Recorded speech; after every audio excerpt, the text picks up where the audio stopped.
On this episode of Edge of the Web. Be creative. Open up your phone, take a few chances, and if you can do sort of face the camera and tell me about your product, I find that to be the most engaging. Your weekly digital marketing trends with industry trend-setting guests. You're listening and watching Edge of the Web. Winners of Best Podcast from the Content Marketing Institute for 2017. Hear and see more at edgeofthewebradio.com. Now, alongside Tom Broadbeck, here's your host, Aaron Sparks. So welcome back to Edge of the Web. We're always broadcasting from Edge Media Studios, located in downtown Indianapolis, Indiana.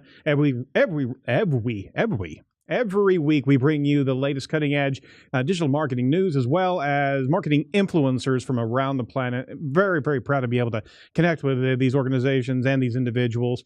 Check out all of our recent shows over at edgeofthewebradio.com. That's edgeofthewebradio.com. I can't speak today. We're powered by Site Strategics, our title sponsor. This is our company, Site Strategics, and we certainly focus on the agile digital marketing methodology and execution. So if you're interested in what agile marketing is, give us a shout over at sitestrategics.com, or simply Google agile marketing, digital marketing. You'll be able to find us right at the top of the list.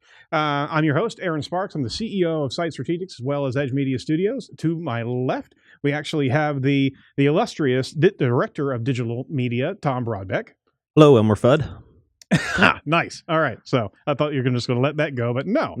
Now, that's going to sink into my head, and I'll probably be Wabbit. I'll have a speech impediment the entire time. The reason we do this show is a couple of different reasons. And if you haven't heard the show before, if you're joining us on live stream, thanks so much for joining us. The reason we do this show is to kind of demystify, debunk, and kind of break apart digital marketing tactics and help educate our audience around the planet of understanding what trending tactics there are in digital marketing, as well as literally the concepts of good quality conversion, good quality optimization, and SEO or social media or videos for this particular example today. On top of it, we also use it to keep our powder dry, educate ourselves and our team, and understand what's cutting edge so we can best use it for our own clients. So it's a bit self-serving. If you're interested in what we do, again, go over to sitestrategics.com. Let me introduce our guest today. It's Corey Henke. He's the founder and CEO of Variable Media. How are you doing today, sir? Doing well. How are you doing, guys? How are you doing, everybody? We are good. Yeah. And he's coming in from South Jordan, Utah, and he's right next to a great mountain with a hole in it. Tell us about that real quick. Yeah, we're right up against the mine here on the west side of the mountain, and it's just building new communities. It kind of looks a little crazy when it snows, but yeah, it's awesome being out here in Utah. Weather's beautiful, sightseeing. It's awesome.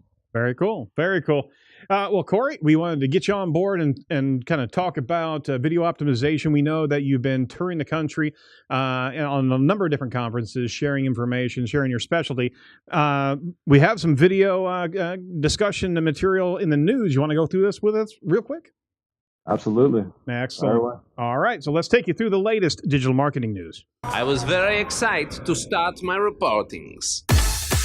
This week's trending topics.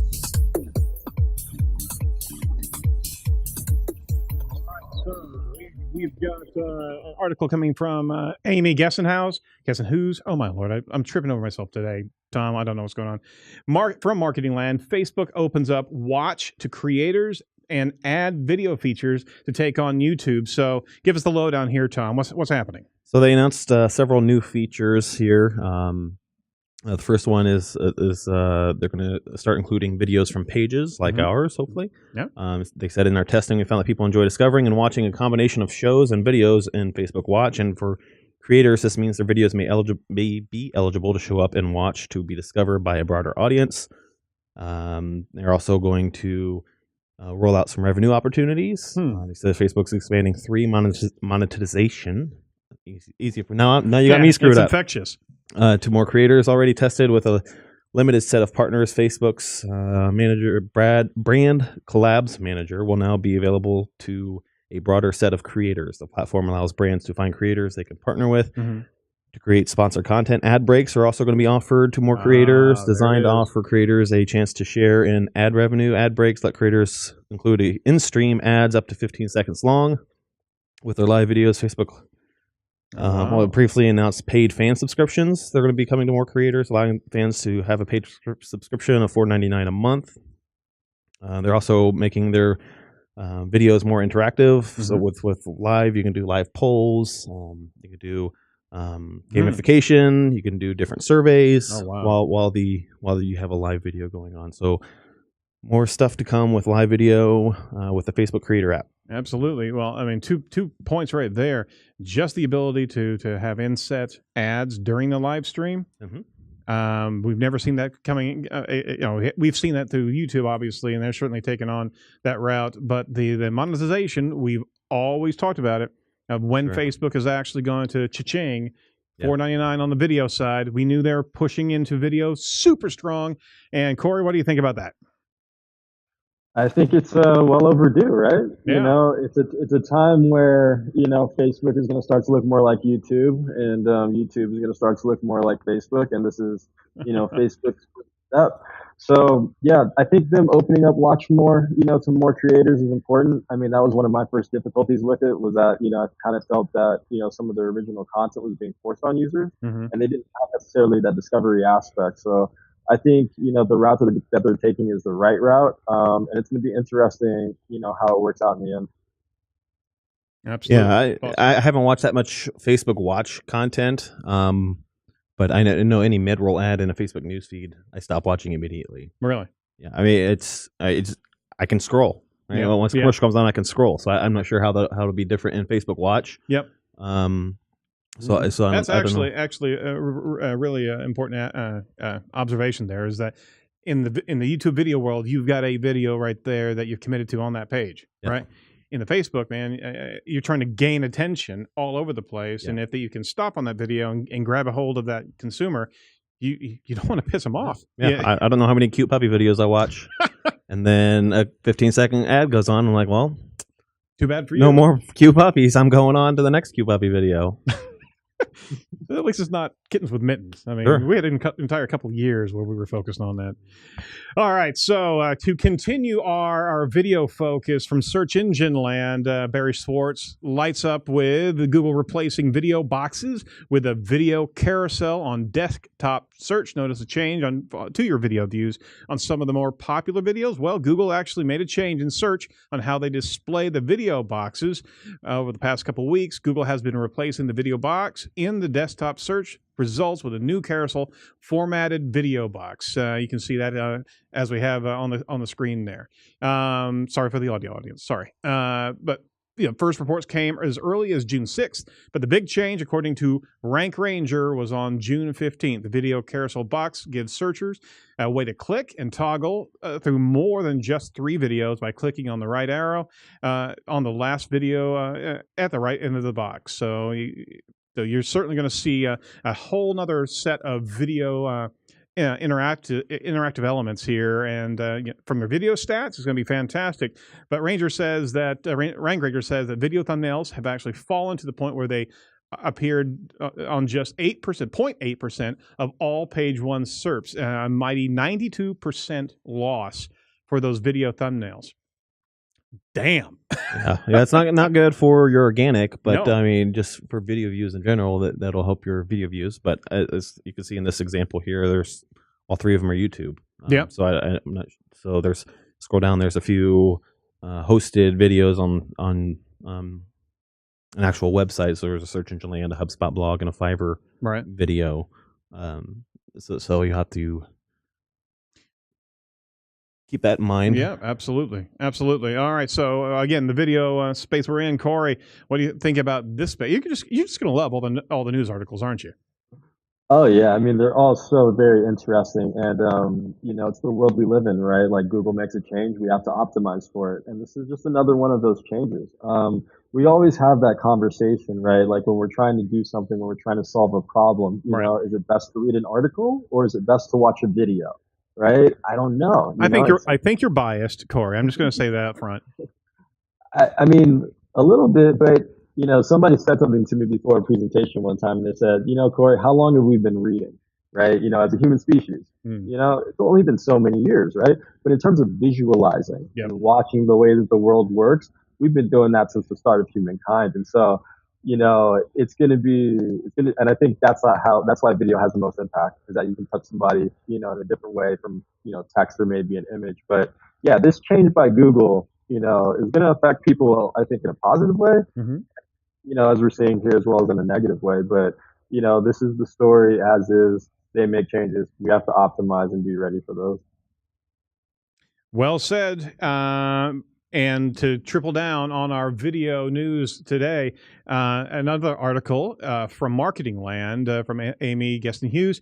Instagram moves on YouTube with IGTV launch, opening the platform to hour-long videos. The Facebook-owned app announced during its IGTV event that it has reached 1 billion users. My gosh. Give me some context here, Tom. Yeah, so a quote here from the Instagram CEO says, "I have some really big news. Big news is that we're now a global community of 1 billion monthly actives on Instagram."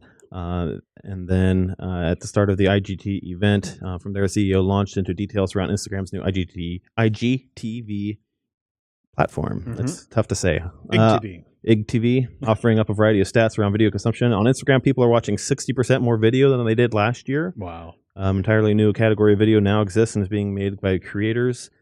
Teens may be watching less TV, but they're watching more creators online. It says IGTV video content is optimized to fit how users watch video on their phones with full screen vertical videos.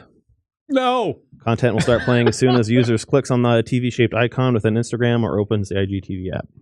You got to say no to vertical videos. Come on. It's vertical video syndrome. You've seen it. Corey, don't tell me that you love vertical video. Oh, look at that. Oh, you're killing me, Smalls. All right. Oh, yeah. Tell me your thoughts about the Instagram IGTV rollout there.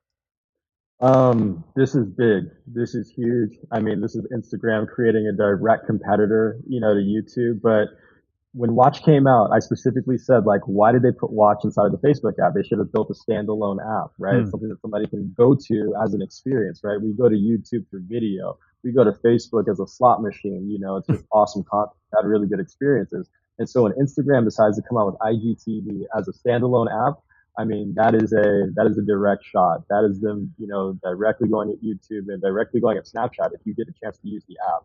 So if you open up IGTV, it is like one of the most fast moving, always content, going type of experience that, it might take some getting used to. But again, I don't know how the younger generation is, how fast they're moving, but that app is really fast in the first experiences of it.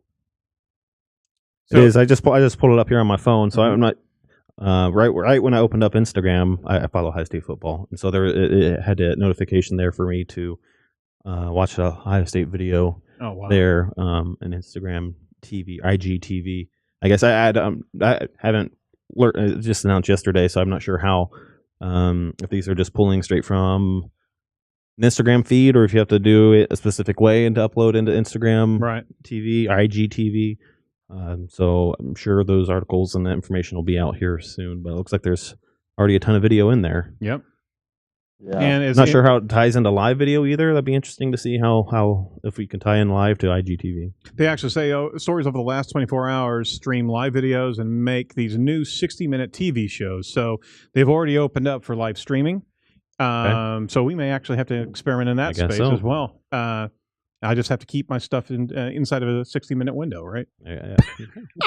that was always kind of my thing with Instagram Live. They had the live opportunity, but like as soon as it aired, it went away. Like I remember there was no way to store it in there. So this is good news, at least for people who are doing live video marketers. I would think that their videos are going to be staying if they're going live. So are they going to be staying on Instagram, or is it just going to be in the app itself? I have no idea.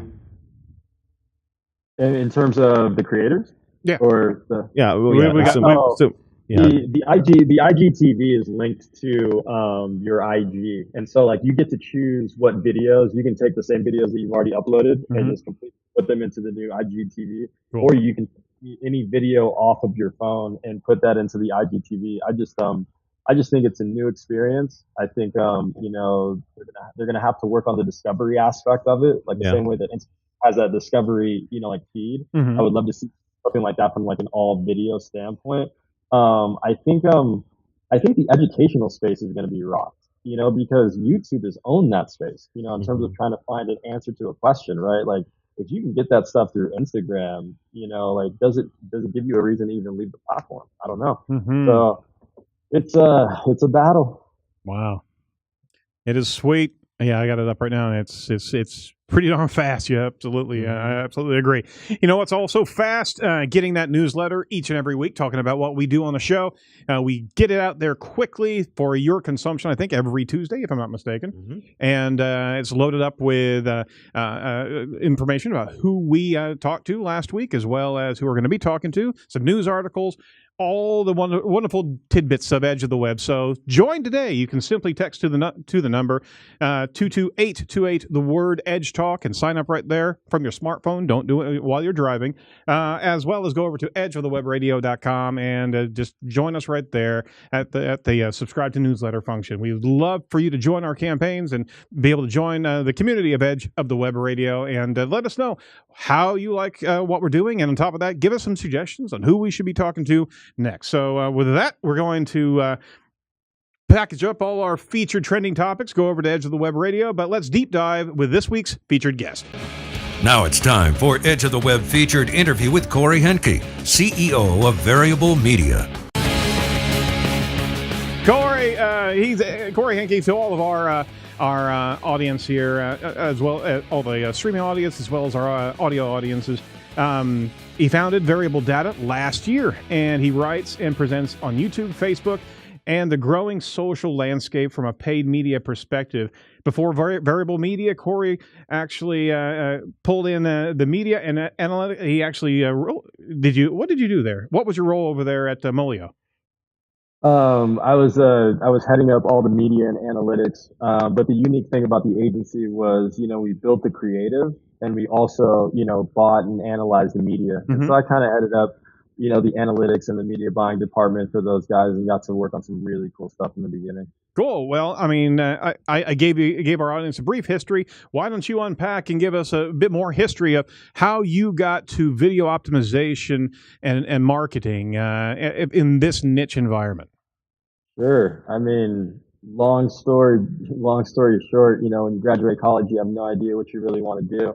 And, I sort of fell into marketing with a guy who was able to give me an opportunity, and then, in working there, it was very direct response. And so I worked on, heavily, data centric clients who just didn't have the variables, right? Like working with the standard banners, a few different ad networks, you don't really have the tools, to be able to really analyze and make something of a campaign. And so, in learning everything there, I went to a big publisher, Yahoo, got a really cool experience to work at Power 106 and a few different ad networks and smaller agencies along the way before deciding, let's go ahead and take this thing, and get out on our own and carve our own path and really take the old school mentality of agencies and ad networks and just the whole entire industry and create something that, is profitable for advertisers and works for clients. That's a great story because we've found so many stories where individuals jump into agencies and try to do everything for everybody. And, in certain aspects that can be fruitful, but if you jump into a niche market and you really go deep diving into that, understanding the entire complexity of a particular delivery, a particular, not only tactic, but a particular strategy, you can unpack so much more, and you can be an incredible value and authority in the space, right? Absolutely. It's something that we try to focus on. We try to be experts, but we also try, to get in and do the dirty work, the work that nobody wants to do. And that's, analyzing every single variable and really being platform agnostic, right? Like it doesn't matter, what the goal is, it's how do you get there and what platforms that you leverage to get there and how can you, take the data that you earned or, have helped you to this point and really manifest that into, future performance for campaigns. But, we've been successful and we're very humbled by the immediate success that we've had. So, yeah, we're just looking for a good 2018. So you're also touring all over the place. You had a number of different conferences. Just rattle them off to us. Where you've been here just recently? This year we did SMX West in San Jose, and then after that we got an amazing experience to speak at Hero Conference for the first time in Austin. The team was able to take home, presentation of the conference, which was also huge and humbling. And then most recently we just did SMX Advanced out in Seattle, and then we have Hero Conference in London coming up in October. Sweet. So you've got some keynote, obviously, but you've got some a lot of speaking engagements lined up. Anything else in the a little bit further on? Just Hero Conference next year in Austin. The U.S. The U.S. version. Excellent. Well, let's unpack some topics here and get into the key concepts of video. So earlier this year, you spoke about the power of online video ads. Can you explain the differences between targeting consumers of yesterday and versus targeting the today's consumers? Sure. I feel like advertising of the past was all about scale, right? Like, how can I get, a magazine in everybody's household? How can I get everybody to sit down in front of the TV? And how can I get a TV everywhere, right? Because it was very easy to capture attention. Right. I could show you an ad in between a spot because I knew you were going to come back. I could show you an ad in a magazine because I knew I had your time and attention. If you fast forward to today, we have the immense amount of scale. I can target you two guys, tomorrow, right now, because I have your emails, right? Like, the targeting is so precise that scale really isn't the issue of today. It's attention. How can I get you to stay with my ad? How can I get you to stay with my brand? How can I tell you a story that makes sense, and then follow up with additional content that helps you buy my product, right? Like, that's the game that we're in today. And so you see ad units like Story Ads and TrueView and 6 bumpers to really add that little spice, and really get back to the consumer. And so we've moved from, a scale-centric marketing to now attention-based marketing, where how and what can I do to really keep you with my brand, and most importantly, introduce you to a new product or service. That's kind of creepy. That obviously you can dial into an individual. I love it though, because it is so fractionalized now that you can literally have relationships. It's like relationship marketing to a very, very narrowly focused audience, right? Yeah. So you've got you talk about two types of experiences and user behaviors when you're actually optimizing your creative. The lean back, I'm physically leaning back. I read it and I'm saying, all right, well, what? Time to lean back. Yeah, lean back and lean forward. Okay. Yep, there you go. So everybody just take a nice lean back. So lean back, lean forward. So break that down for us. What are you talking about there? Yeah. So when I mention lean back and lean forward, I really try to tell, creatives and different, business owners to build for the platform, right? Now, when we think about YouTube, and let me ask you guys this question, right? Like, what do you guys go to YouTube for? Elmo videos and That's right. Frozen. Oh God. Moana. Yeah. I had that period of time where my little daughter was wanting to sing every show, so we had to get the ones with the lyrics on them, right? Oh yeah. Oh, it was like earworm. You just couldn't get rid of it. But no, but it's entertainment, and when you researching, I guess if you have a problem, you're researching. So entertainment. I use it for my honey-do list. What I got to fix in the house, and if I don't know how to do it, I'm going to unpack it right there. I also use it for field dressing all of my guns. It's great to be able to see that breakdown. There you go. Okay, now let me ask you another question. What do you go to Facebook for? I try to avoid it at all costs. All entertainment. All when entertainment, you're bored, right? Yep. So the reason why I ask these questions is because, like, when I ask people what they go to YouTube for, all the responses are the same. It's always video. That's what I go to YouTube for. And so when somebody's getting ready to go watch video, they're usually in a lean back format. And when you're in a lean back format, you don't make any decisions like this. Like, we don't pay for anything. We try to really relax in this sort of position. And it's kind of the position that was built from television and sitting on couches. And so we're very used to this. And so think about getting a YouTube video from your friend in the grocery store versus getting a Facebook newsfeed message, right? You're not going to watch that YouTube video. You know, you're going to go home and wait till you're on the desktop or wait till your environment so that you can sit back Yep. and listen. That's a little bit more long form. Facebook, you're going to open immediately.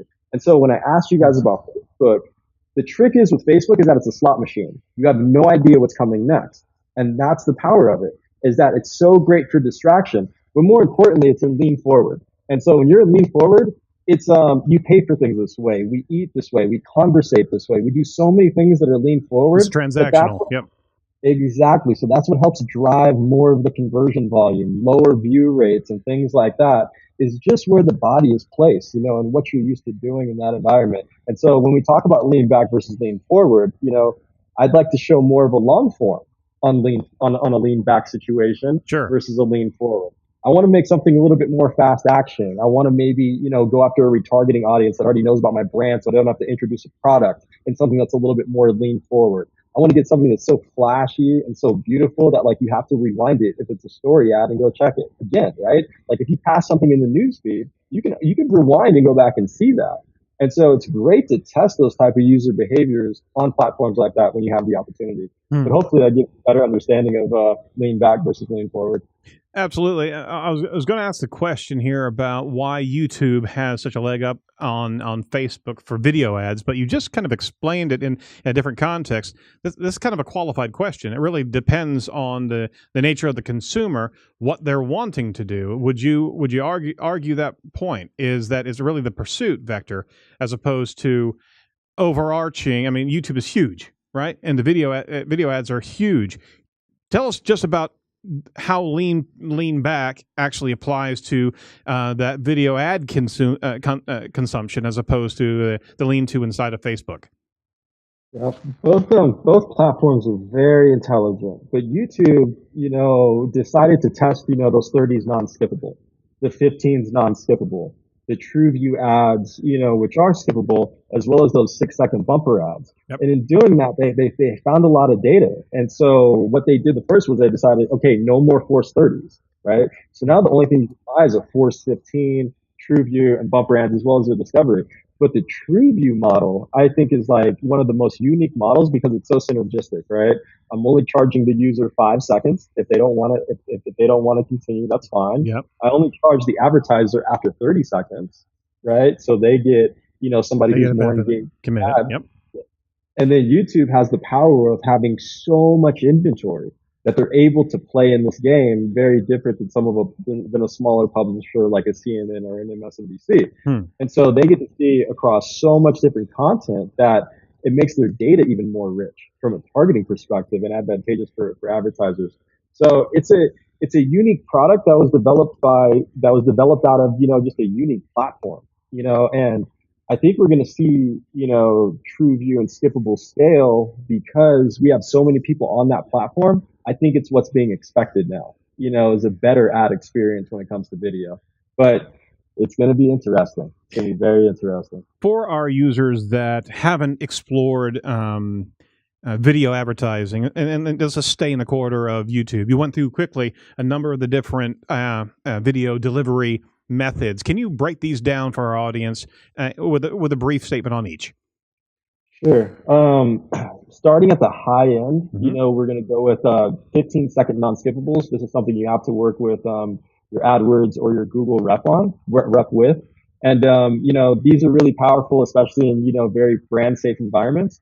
After that, you know, you get to one of my favorite ad units. And again, you know, I firmly believe that, you know, YouTube on TrueView is the most valuable impression on the web, 0 to 30 seconds, you know, because you don't pay for that. You only pay for a user after 30 seconds. And so what that means is that if you have 1 million people that start your ad and 200,000 people make it past 30, you have what's called a 20% view rate. You only paid for those 200,000 people that got past 30 seconds. But with that 20% view rate, what Google and YouTube say is that if you have a higher view rate, if your view rate's 40, 60%, that means that, you know, YouTube is going to charge you less. They find that ad to be more engaging. If your view rate is less, that means YouTube can charge you more because not that many people are staying past 30.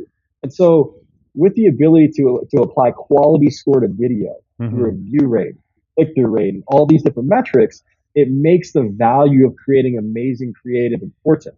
especially if you want to scale, because the cost per view at 2 cents is very different than the cost per view at 8 cents. You're risking reaching 4 times as many people.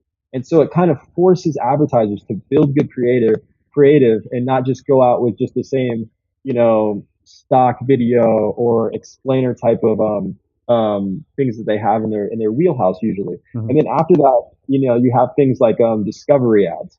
And so discovery ads are put where users end up with the search results. If they search for something on YouTube, they have the ability on a cost per click to click a video that's highlighted at the top that maybe makes sense based on that keyword. I think what's coming in the future that's going to be really interesting, and Joe Martinez spoke about this, vividly at the last SMX, is YouTube shopping and how he's taking advantage of that for his e-commerce advertisers. And again, this is not something that is bought differently. It's on a cost per view. It's within TrueView, but still, an important aspect of YouTube as it advances. But yeah, those four are really going to be what you buy. Oh, I forgot to mention bumper ads. I'm sorry. Right. Bumper ads are 6-second non-skippable ads that are bought on a CPM and usually come in at about 1/3, 1/4 the cost of TrueView. More recently, we've been building TrueView ads that have such a high view rate. So many people are making it past 30 seconds, 60, 70% view rates, that the CPMs are right in line with, bumper ads. So it has you begging the question, like, why would I ever run the 6-second ad if I can get the same CPM on my long form when I got 10 to 12%, staying to the end? And a much more committed viewer audience, and the ability to really roll out a CTA at a much more clearer directive as opposed to those 6-second bumpers, right? Absolutely. Are there restrictions on the length of video for those TrueView ads? So obviously, you can't make a 30-second. I'm guessing you can't make a 30-second video and make it a TrueView ad. It has to be longer than 30 seconds. No, the TrueView ad can be less than 30 seconds. You're just paying on the view is considered the completion of the ad. So if you have a 20-second video, you're going to get your cost per view when on a completion. Gotcha. If anything falls underneath 30. So if you're doing a TrueView ad, you want your ad to be longer than 30 seconds, so you have a chance of not paying for that, or it really depends. You can have a TrueView ad that's less than 30 seconds, and you can get charged on completion, and that's fine. It's not. It really depends, right? Like if you got a good 20-second ad in the bottom of the funnel from a retargeting perspective, that's great, But if you're going to introduce a product, if you're going to introduce a show, if you're going to introduce anything, I wouldn't recommend a 20-second ad because you're not taking advantage of TrueView. You would build something a minute, 3 minutes. We've built things as long as 18 minutes long, So I really think, long format scale, YouTube is probably the only place that you can get it. Gotcha. So jumping into that additional comparison of YouTube ads and Facebook ads, how do the ads differ from Facebook video? And I know Facebook's kind of been the later adopter to all this, and YouTube's such a rich database of information for the YouTube marketing engines. So how has Facebook jumped in there and given us some tools?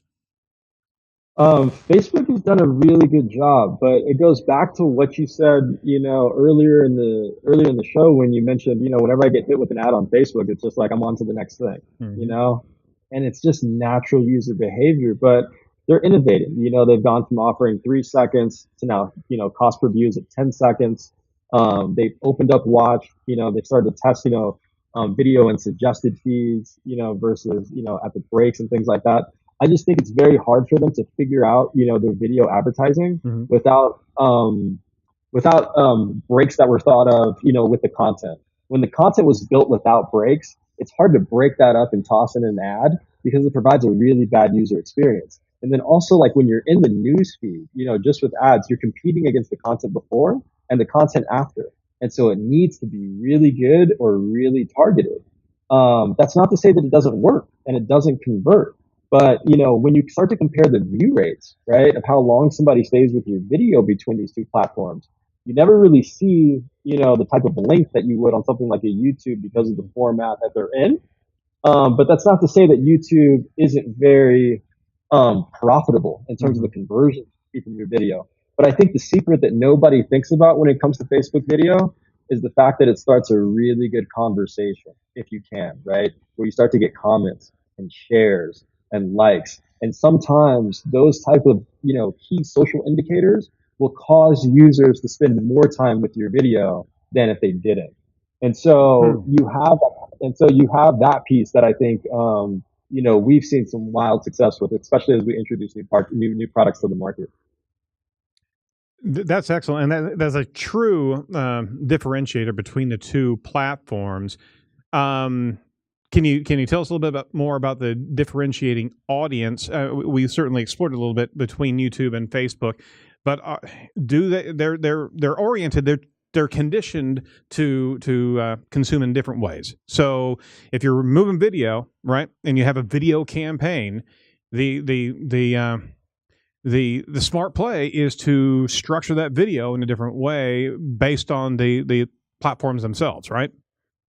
Yeah, and I think that's the most difficult piece today is that, we struggle with still, who's buying the media, who's building the creative, and who's strategizing the pieces in between. The biggest thing I can say is that test as many variables as you can. Test the vertical video, which you guys love, I know.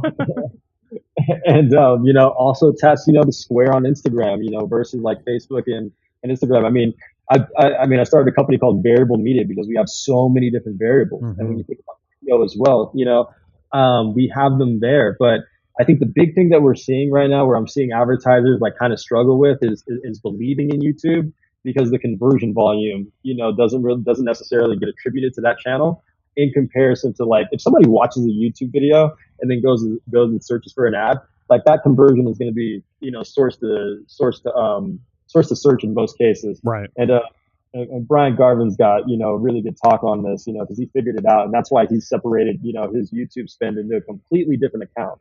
And so putting multiple pixels and like things like that to definitely assign the right credit to YouTube. And so I think that's a piece that, Google kind of needs to look at and figure out, because I'm a believer in YouTube. I think it has the most impact because people sit there and watch a video. It's hard for them to make an action, mm-hmm. but that's kind of that's kind of the dichotomy between the two. And then I think another thing that's important to understand between the two is the targeting capabilities, right?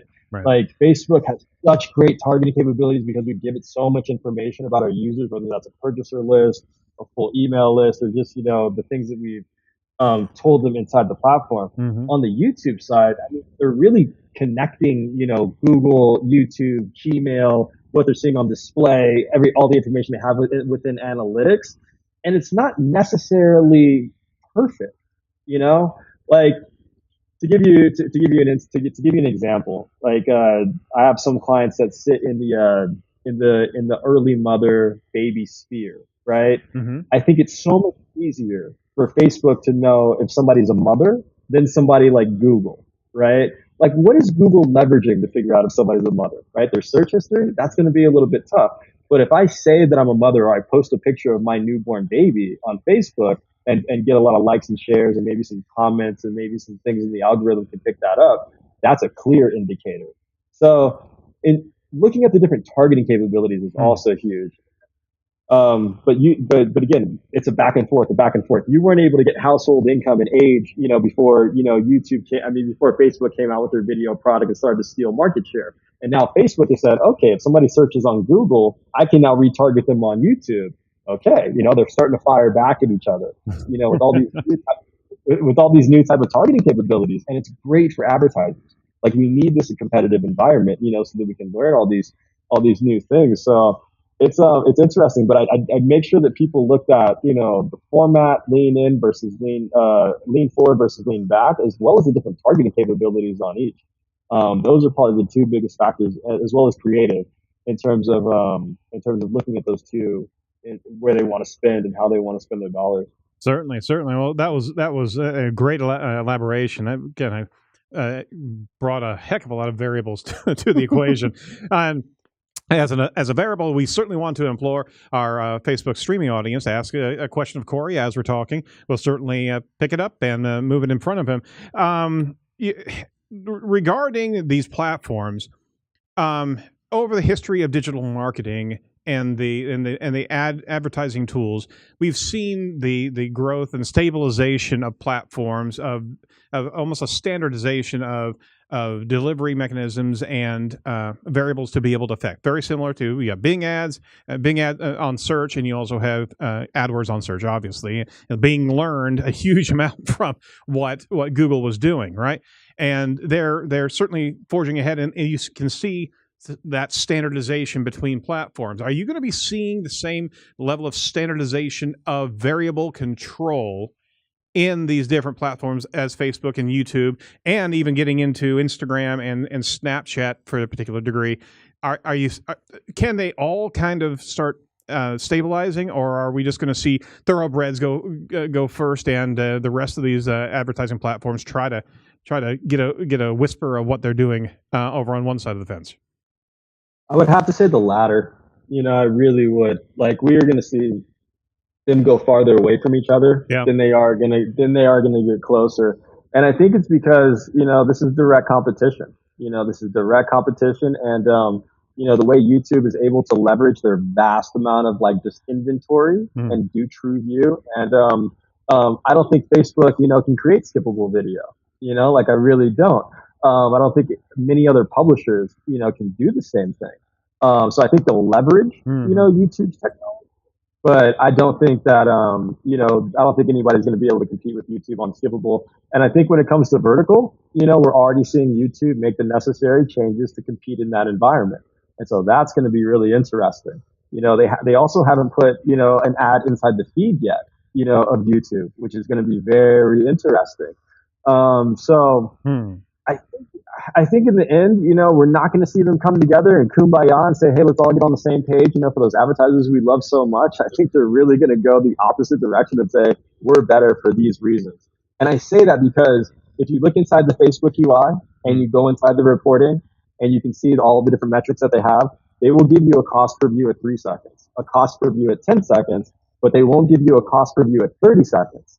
You have to go in and do the math to be able to figure that out. And so that's a key indicator that shows you they don't want to be compared to YouTube.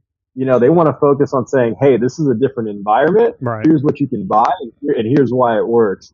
But, you have players like Amazon, they could get in the space and do something that's very similar to both those platforms. I just don't think we've seen it. And again, with LinkedIn ads, I know you guys had AJ on, that video is coming very quickly. That's coming through the feed. And does that look more like Facebook?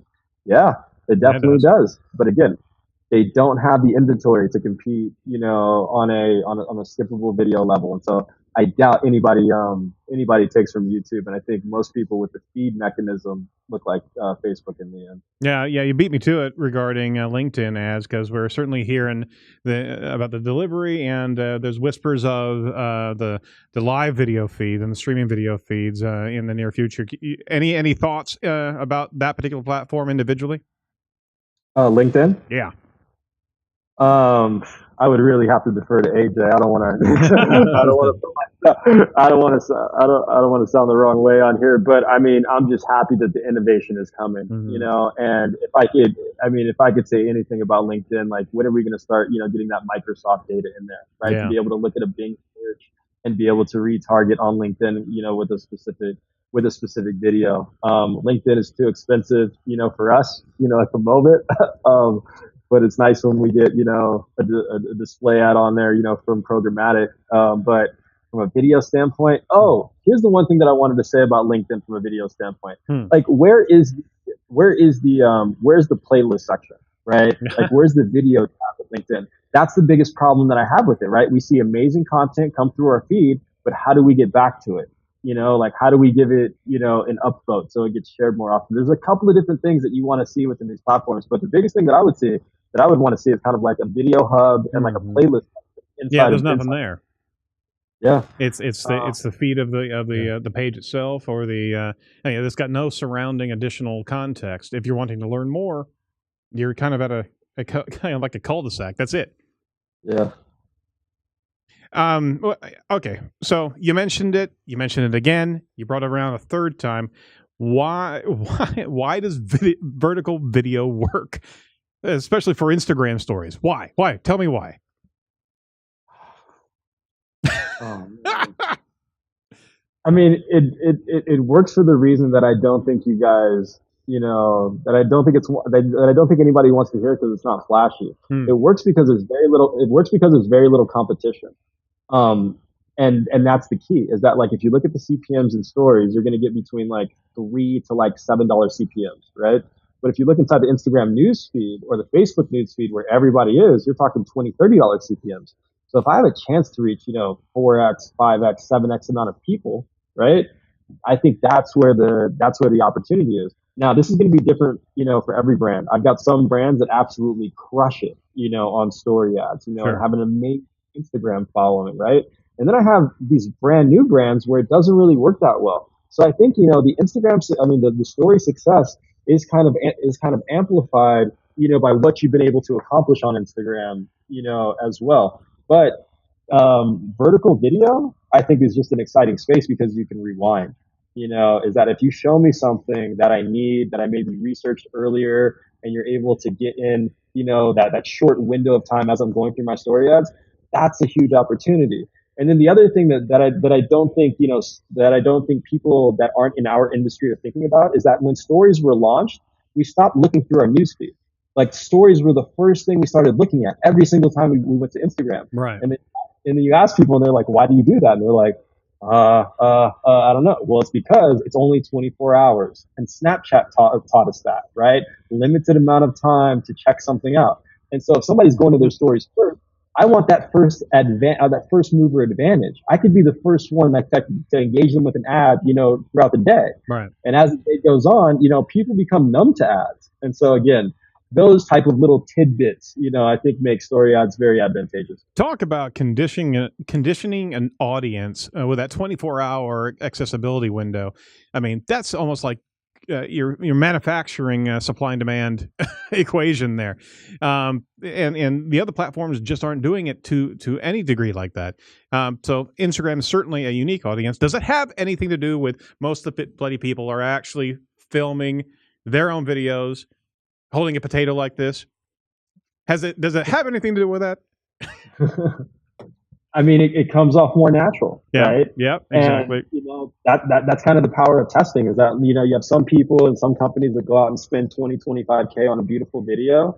And then you see some that just, film it at home and it has similar to sometimes better performance. Yeah. And so you just really don't know. And that's why I encourage, all advertisers that come to me and ask me these type of questions about video to just get out there and test it, and most importantly, provide a humanistic feel, right? Somebody's talking to me, if somebody's in my face, like that's connecting. That's human, one-to-one. Yep.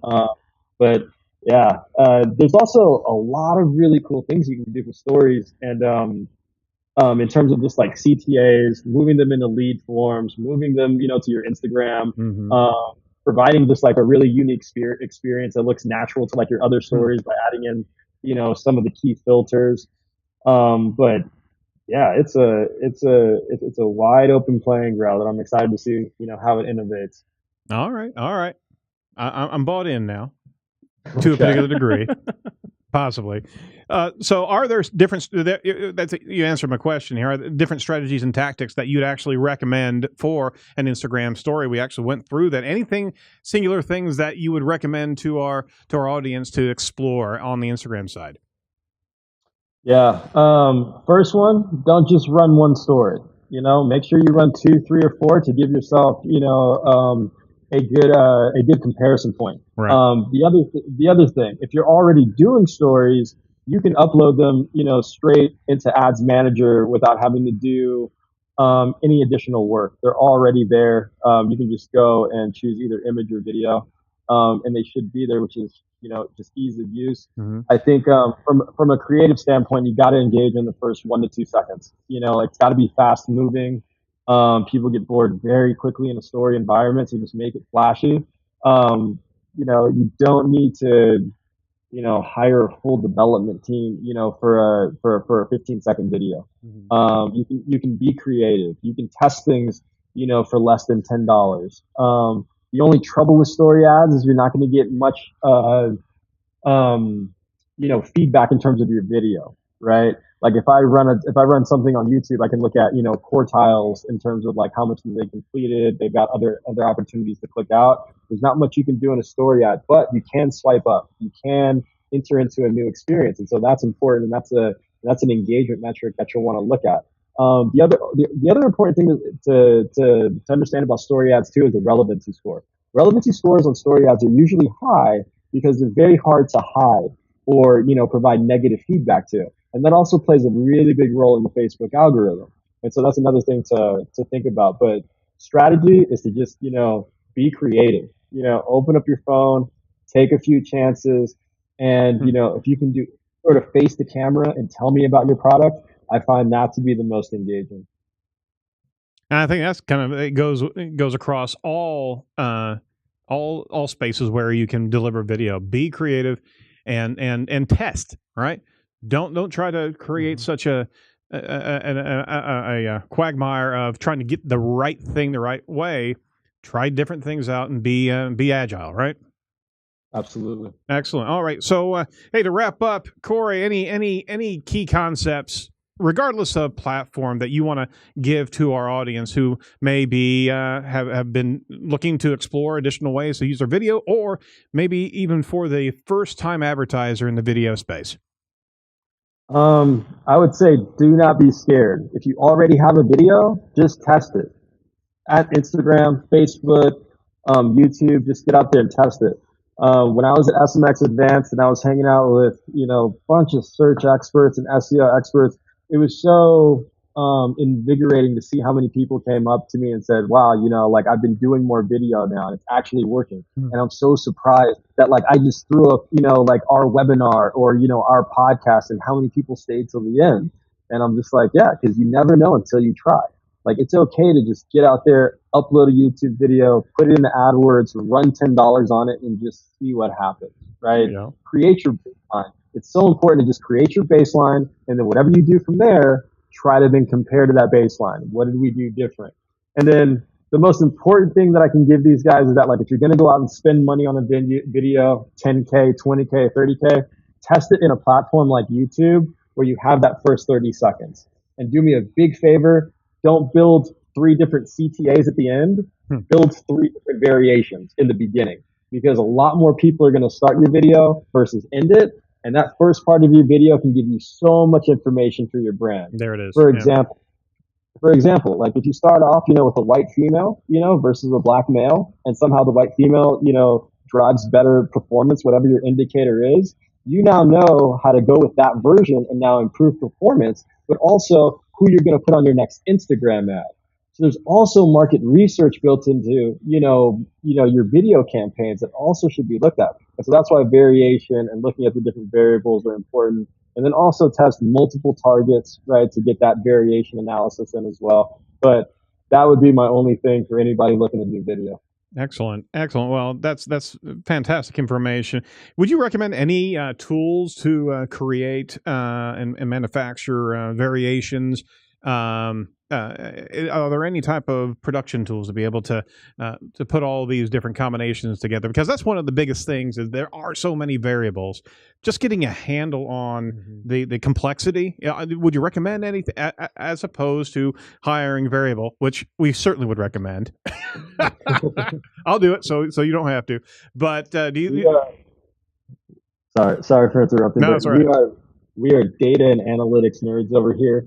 Creative, gives us the heebie-jeebies, like dealing with all those type of variables with like people and like, staff. And so we really, work with awesome creative departments. And so that would be Creatively, Big Door. I'm trying to think of a few more. We just have an awesome creative community out here. Harmon Brothers is another big one out here. Cosmic Pictures is another one that I've used in the past, or that we're looking to work with. And then VidMob, I think it is vidmob.com. This is a unique one. They've created a company that allows freelance, creative people that'll work on your brand, and they've worked on a lot of different products, vertical, and a lot of different, ways to do video. And it's kind of like freelance, videographers and things like that. That can also be very interesting. 'Cause I know it's expensive. But in terms of tools, I don't really have much for you. I think it's just, finding the right creative company. And when you find one, then when you find one that you like, this is also really important. Make sure you stay with them, because they're going to learn your brand. They're going to get to know it and they're going to continue to iterate and get better. It's the same thing like when you get with a really good agency, like you'll want to stay with them because, it only manifests into a better relationship and ultimately better performance. But yeah, very little tools. Companies, I'd say, find different, people on Instagram who have portfolios that you can look at to say, hey, you want to work together. But yeah, that would be my best recommendation. Very good. Well, thank you for finishing up with a good slew of shout outs to some great creative. Got a lot of love on the stream there whenever you went through that. To finish out our show, we regularly ask our guests, what really bugs you about the industry that you're in right now? Oh man, don't get me started. I think the biggest thing that bugs me is that, marketing is still very much looked at as a soft skill. Marketing is still looked at, as if we only have, 3 channels, which is TV, print and radio, and that anybody can do it, right? Oh, just let my brother run the social media. Yeah. That's not going to end up well. This is a very, very, very hard skill. It's more like day trading audiences, from my opinion, being in these platforms, and you need to work with really good people. I can't tell you how many accounts that I have to take over, and bad experiences and different advertisers that, not necessarily, work with the best people, and you got to prove to them, that you're working with somebody at a very high level. And so I think our industry just needs to grow, and the other aspect of our industry that bugs me is education. These young kids just aren't getting the education that your podcast, these different outlets like Hero and SMX and Vid, all these amazing, places provide. Like these are the educators. These are the people that I learn from.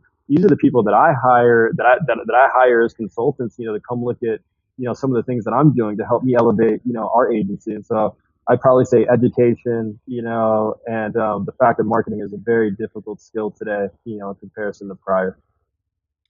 Well said. Well, with that, what excites you about the industry that you're in? Because it's certainly a growth environment, but what keeps you passionate about this video space? Man, the ever-changing environment, guys. The fact that, IGTV launched yesterday and there's not even an ad unit, right?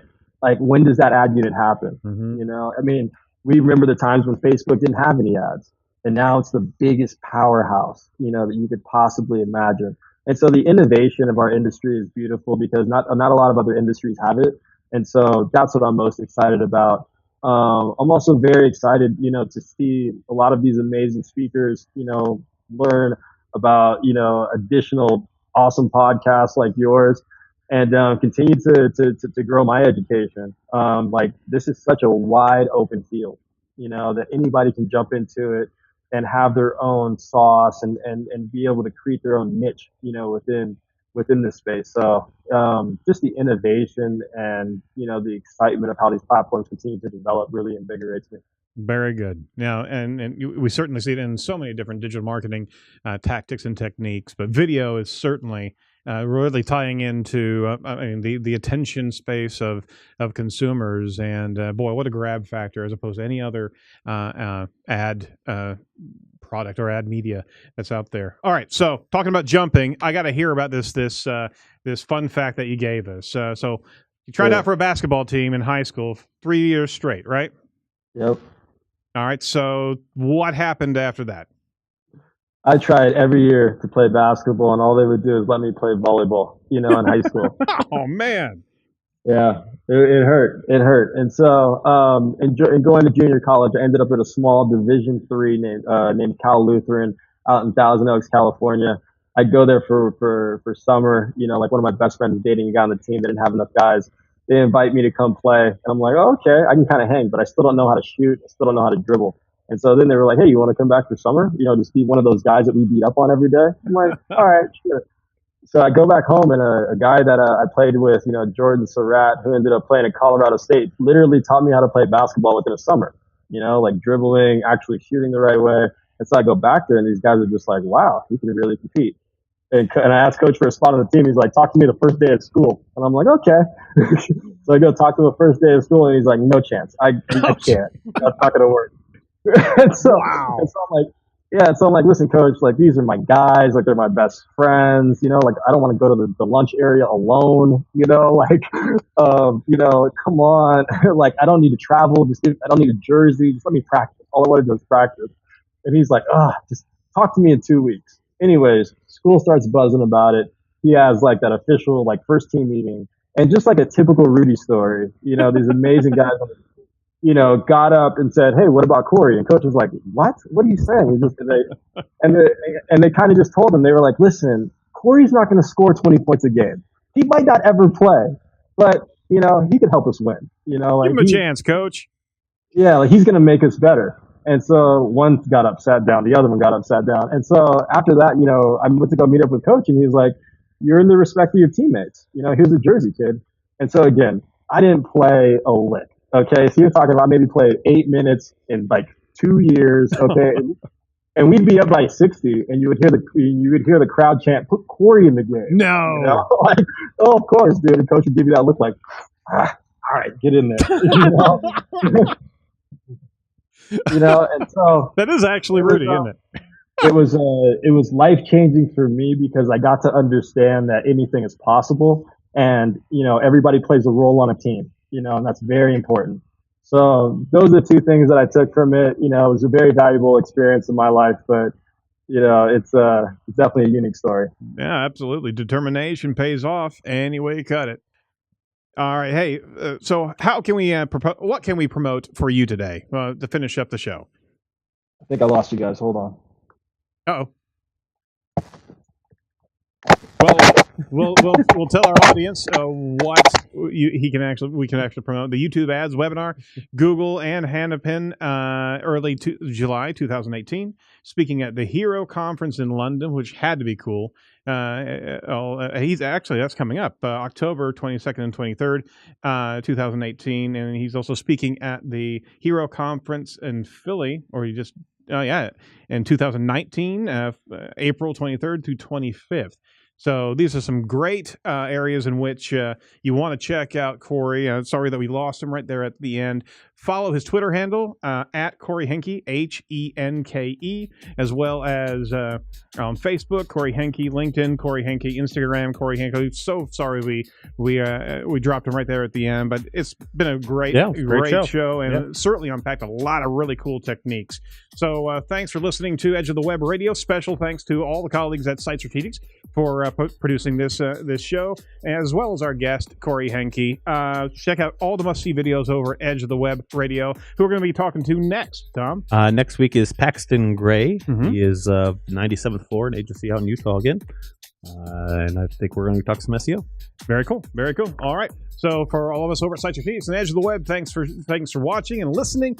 Be sure to rate us and review us in the respective areas, because we certainly appreciate the shares and the likes. But we also want to hear back from you about how you think we're doing and what else that we could do for your audio and video consumption. How about that? So over at iTunes, Google Play, all the audio aggregators, and you're certainly going to see us on Facebook Live and Periscope and possibly Instagram. Who knows? So we'll talk to you real quick next week. Edge of the Web, thanks for being here, and do not be a piece of cyber driftwood. Take care.